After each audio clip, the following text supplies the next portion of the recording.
મિત્રો, આપ જોઈ રહ્યા છો વાયએનએન ન્યૂઝ. હું છું એન્કર કવિતા પટેલ. હવે જોઈએ અગત્યના સમાચાર. વડોદરાના રિફાઇનરી ટાઉનશીપમાં ફ્લાવર શોનું આયોજન કરવામાં આવ્યું હતું, પરંતુ પાલતુ પ્રાણીઓનું ધ્યાન રાખવામાં ન આવ્યું હતું. સસલાઓને જાહેર લોકોના મનોરંજન માટે ખુલ્લા મુકાયા.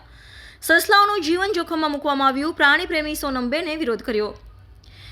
વડોદરામાં તારીખ 18 ફેબ્રુઆરી અને 9 ફેબ્રુઆરીના રોજ વડોદરાના રિફાઇનરી ટાઉનશીપમાં ફ્લાવર શોનું આયોજન કરવામાં આવ્યું હતું. આ ફ્લાવર શો નિહાળવા ખૂબ જ મોટી પ્રમાણમાં લોકો એકઠા થયા હતા. આ ફ્લાવર શોમાં લોકોનું મનોરંજન કરવામાં રિફાઇનરીના અધિકારીઓ દ્વારા જીવતા 6 જેટલા સસલા મૂકવામાં આવ્યા હતા. આ ઘટનાની જાણ થતાં પ્રાણી પ્રેમી સોનમબેન તિવારી સ્થળે પહોંચ્યા હતા અને જીવતા સસલા મૂકવા બાબતે વિરોધ કર્યો હતો. તેમણે જણાવ્યું હતું કે આટલી બધી ભીડ અને આટલી મોટી સંખ્યામાં એકઠા થયેલા લોકો વચ્ચે આ 6 જીવતા સસલાને મૂકવું એ સસલાઓના જીવન સાથે ખેલવા બરાબર છે. મોટા મોટા ઘોંઘાટમાં સસલાઓને ખૂબ જ નુકસાન થશે. સોનમબેને તાત્કાલિક રિફાઇનરીના અધિકારીઓને સસલા હટાવવા જાણ કરતા અધિકારીઓ સ્થળે દોડી આવ્યા હતા અને સોનમબેનની માફી માંગી હતી. મેનેજમેન્ટ દ્વારા ભૂલ સ્વીકારી તાત્કાલિક આ 6 સસલાઓને ગ્રીન બેલ્ટ વિસ્તારમાં મૂક્યા હતા. રિફાઇનરી મેનેજમેન્ટ દ્વારા 6 સસલાઓની જાન જોખમમાં મૂકતા પ્રાણી પ્રેમી રોષે ભરાયા હતા.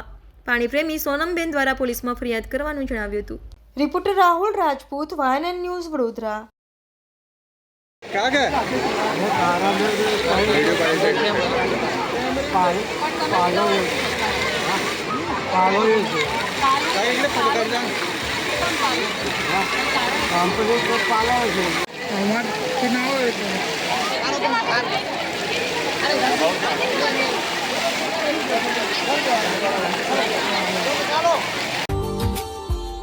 Subscribe now and press the bell icon.